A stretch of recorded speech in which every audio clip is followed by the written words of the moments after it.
Welcome to Nazir Fears, where fear finds you. Do you dare to enter a world of unspeakable horror and chilling mysteries? Like, subscribe, share, and click that bell icon. The Mysterious Santa. The holiday season in the small town of Hawthorne was usually a peaceful time. The streets were lined with glowing Christmas lights. The smell of gingerbread filled the air, and the sounds of Christmas carols echoed through the shops. For most, it was a time of joy and celebration. But for Maya, who had returned home from college for the first time in months, it was a reminder of how much she had changed since leaving. She had outgrown the magic of Christmas, no longer believing in the fairy tale of Santa Claus or the fantastical stories that her parents had once told her. But this year, something felt different. There was an energy in the air that she couldn't explain. Her best friend, Chris, was eager to relive the Christmas spirit, but Maya was having trouble shaking the feeling that something strange was about to unfold. "Maya, come on!" Chris exclaimed, pulling her down the snowy sidewalk toward the town's annual Christmas Eve celebration. "We're going to the Christmas market, and you're going to enjoy it. Stop being such a Grinch." Maya smiled, despite herself. "I'm not a Grinch, Chris. I just don't see the point of all this. It's just another holiday." "You used to love Christmas," Chris said, her eyes sparkling with excitement. "And you used to love the Santa stories, remember? There's a new Santa in town this year. They say he's different, mysterious." "Mysterious Santa?" Maya raised an eyebrow. "What's so special about him?" "They say he knows things about the town. Old things, stories no one else knows." Maya rolled her eyes but allowed Chris to drag her through the town square, where a crowd had gathered around a large stage set up for the evening's festivities. A man dressed as Santa Claus stood at the center, surrounded by children sitting on his lap, eagerly whispering their wishes into his ear.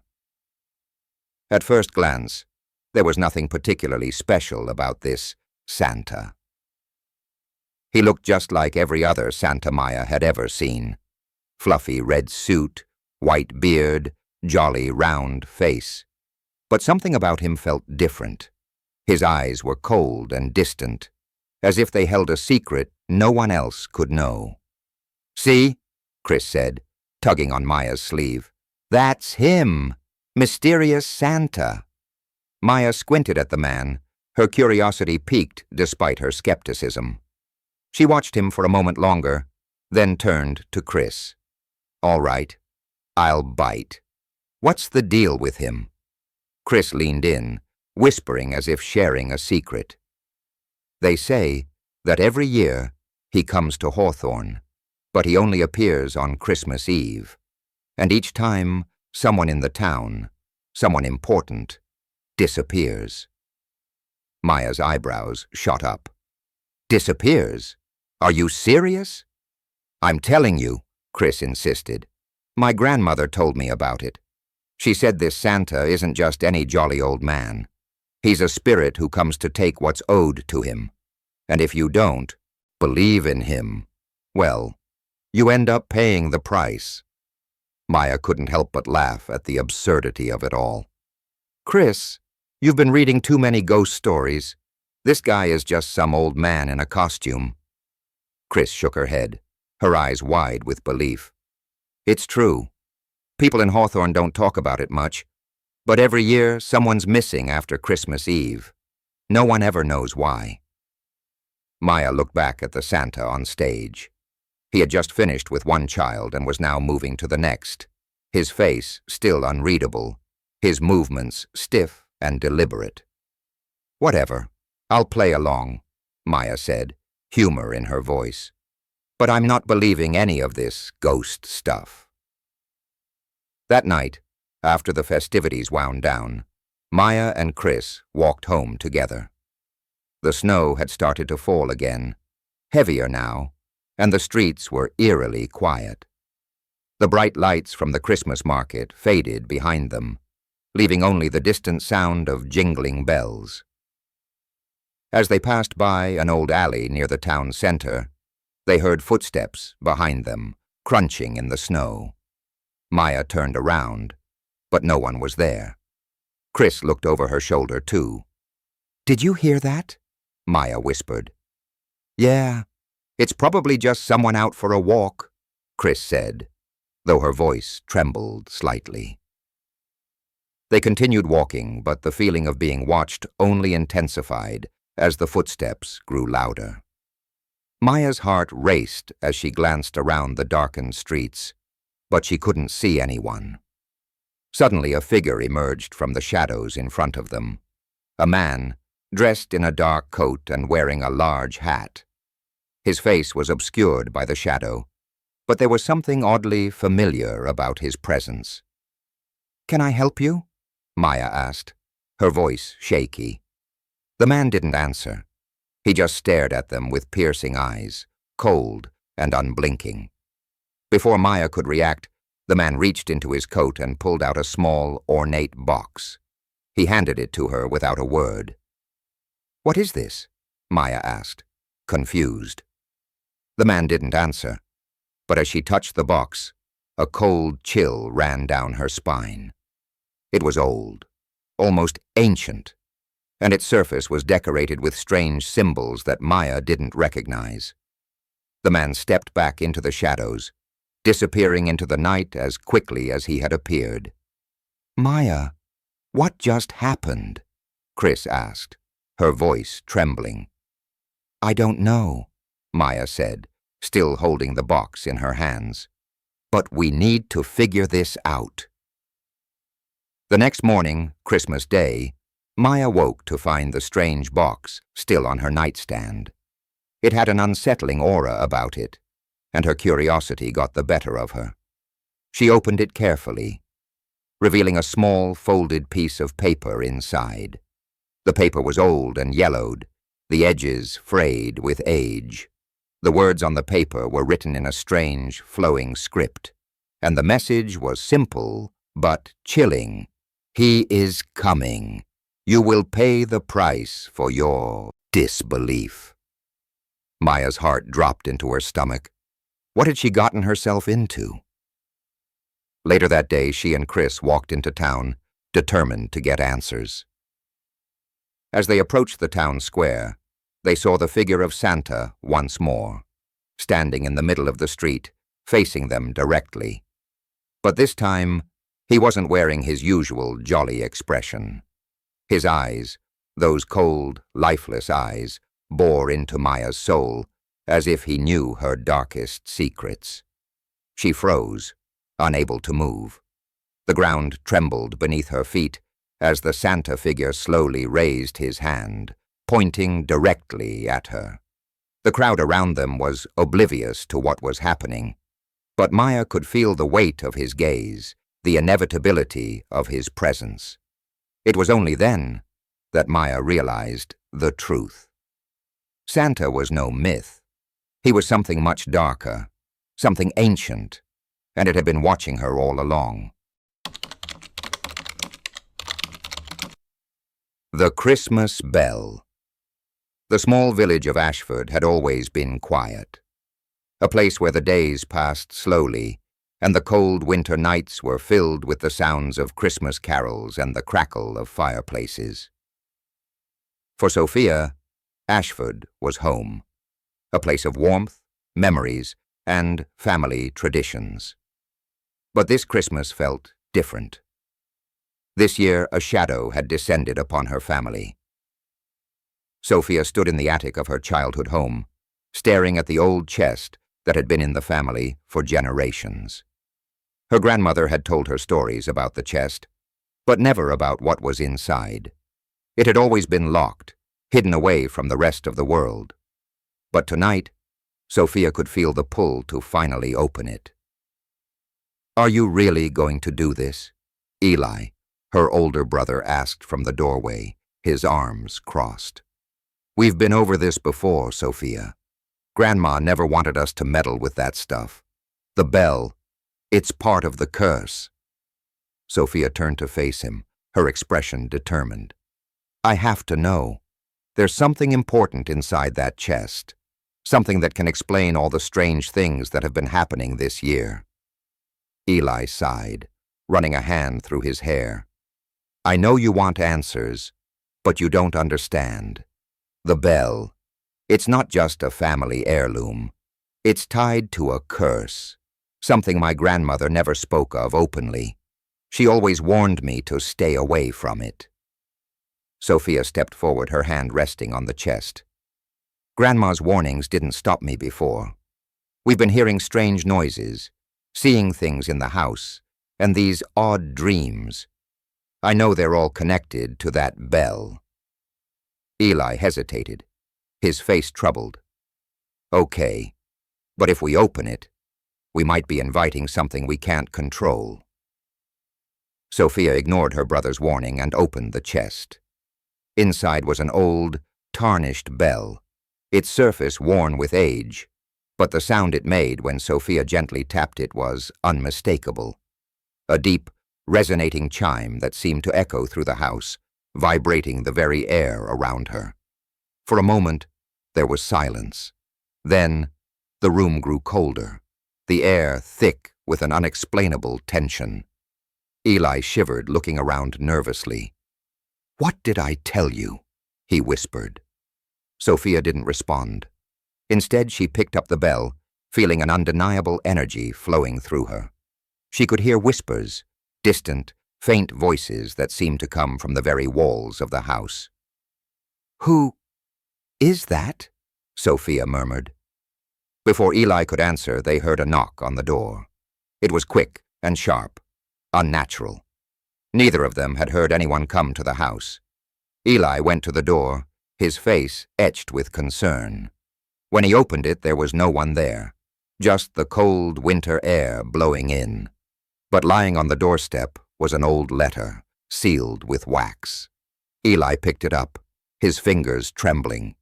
He opened it, reading the message aloud in a hushed tone. "The bell has been rung. The curse has been set in motion. It is time for the truth to be revealed. There is no turning back." Sophia's heart pounded in her chest. "It's starting," she said, a chill running through her. "The curse, it's happening." They both turned and looked at the bell, which seemed to glow faintly, casting an eerie light across the room.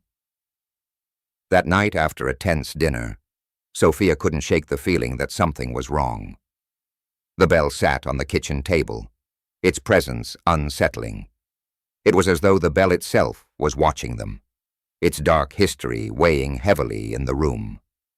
Suddenly they heard footsteps, slow, deliberate, coming from the hallway. But when they rushed to check, no one was there. The house was eerily quiet, save for the wind howling outside. Eli slammed the door behind them. "That's it. We're leaving. I don't care what Grandma said or didn't say.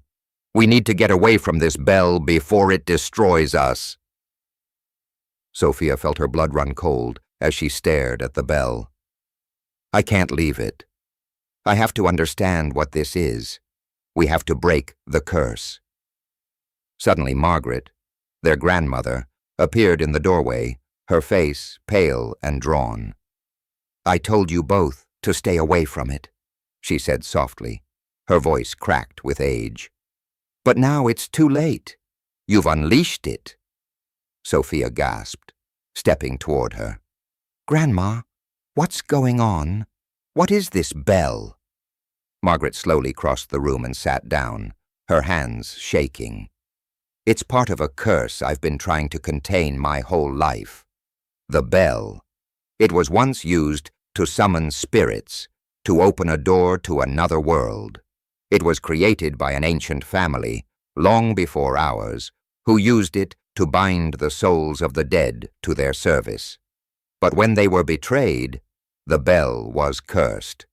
Anyone who rang it would be doomed to face the consequences of the curse. The spirits of the past would come back to claim what was theirs. Eli shook his head. But we didn't ring it. It was just sitting there, waiting. Margaret's eyes grew heavy with sorrow. You don't understand. The bell doesn't just call spirits. It calls them when it chooses. And now it's too late. The curse has already been set in motion. Sophia's hands trembled as she looked at the bell, a deep sense of dread pooling in her stomach. What happens now? How do we stop it? Margaret closed her eyes. You can't. The bell is bound to the family, and it feeds on the secrets that have been hidden for so long. Once it's rung, there's no going back. The spirits will come, and they will take what they're owed. Just then the house shook. The lights flickered. Then a loud, haunting chime echoed through the house, coming from the bell, though no one had touched it. Maya turned to look at the bell. The whispers had begun again, louder this time, urgent, angry, and closing in on them. The door creaked open behind them. The Christmas mirror. Leah hadn't been home for Christmas in years, and as she pulled into the snow-covered driveway of her childhood home, she couldn't help but feel a mixture of nostalgia and unease. The house looked the same, perhaps even more charming with the fresh dusting of snow on the roof and the twinkling Christmas lights. But the closer she got, the more something nagged at her. It wasn't just the passage of time or the inevitable family drama that came with the holidays. No, it was something older, something she couldn't quite place. Her brother Jason was waiting for her on the front porch, grinning widely as she parked her car. "Leah, you finally made it," he said, rushing over to give her a hug. "Come on in. You're gonna love it here this year. Aunt Evelyn has some surprises for us." Leah forced a smile, but she couldn't shake the feeling of discomfort. "What kind of surprises?" she asked, trying to keep her voice light. Jason's grin faded just slightly. "You know Aunt Evelyn. She's been acting weird lately. The house is different this year, but don't worry. She's just being herself." Leah wasn't convinced, but she followed Jason inside anyway. The house smelled like cinnamon and pine, and Christmas music played softly in the background. It was cozy, and for a moment, Leah felt herself relax. The warmth of the house was welcoming, despite the unease that lingered in her mind. Aunt Evelyn, their aunt, and the head of the family, was sitting by the fire, a glass of wine in her hand. Her eyes twinkled as she saw them enter, and she gestured for them to sit down. "Leah, Jason, it's so good to have you home for Christmas," she said, her voice soft, but filled with a strange intensity. "I have something special for you both this year." Jason raised an eyebrow, a teasing smile forming. "Uh-oh. What did you get us this time, Aunt Evelyn?" Evelyn chuckled, her gaze flicking toward the corner of the room. "It's not a gift wrapped in paper or ribbons. No, it's something much more valuable." Leah's curiosity piqued. "What is it?" Evelyn stood slowly and walked toward the corner of the room, where an old, ornate mirror stood. It was tall, framed with intricate carvings of flowers and vines, its surface shimmering in the low light. The mirror was covered with a velvet cloth, which Evelyn now removed with a flourish. Leah's breath caught in her throat as she stared at the reflection in the mirror. At first, it seemed like any other antique mirror, beautiful, but nothing extraordinary. But as she looked closer, something strange happened. The reflection wasn't the same as the room behind her. In the mirror, the room looked different, darker, older. Shadows moved in the background, and Leah could have sworn that something or someone was standing just behind her reflection. even though the room was empty. "What is this?" Leah asked, her voice barely above a whisper. "Where did you get this?" Evelyn turned to her, her expression serious. "This is the family mirror. It's been passed down for generations. It holds a great secret, one that's been hidden for too long." Jason laughed, though his laugh was nervous. "Aunt Evelyn, are you trying to tell us this mirror is magic or something?" Evelyn's gaze hardened, and she stepped closer to Leah, her voice low. "It's not magic, Jason. It's cursed." Leah blinked, a shiver running down her spine. "Cursed?" Aunt Evelyn nodded. "This mirror shows you things that are hidden from the world.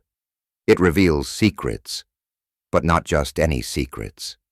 It shows the truth, the dark truth that no one wants to see. My grandmother had it, and my mother.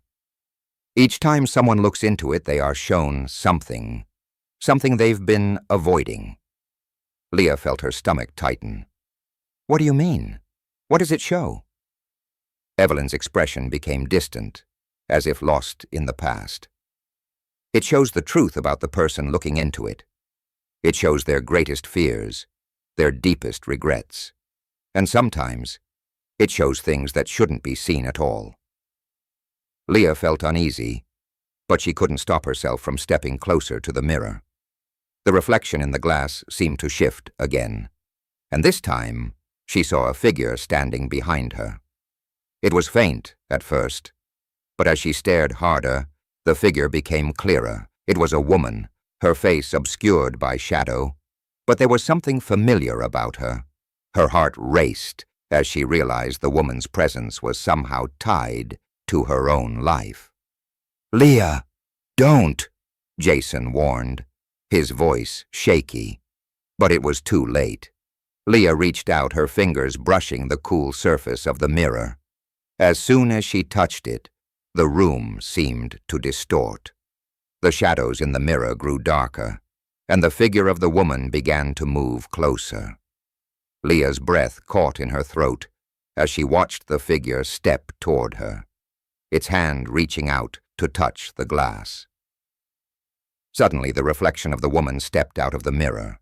The world around Leah shifted, and she found herself standing in a place she didn't recognize, an old, dimly lit room.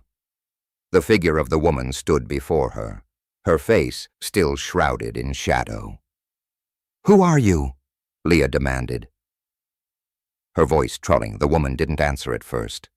Then she spoke in a voice that sounded like a whisper carried by the wind. "I am the one who has been waiting.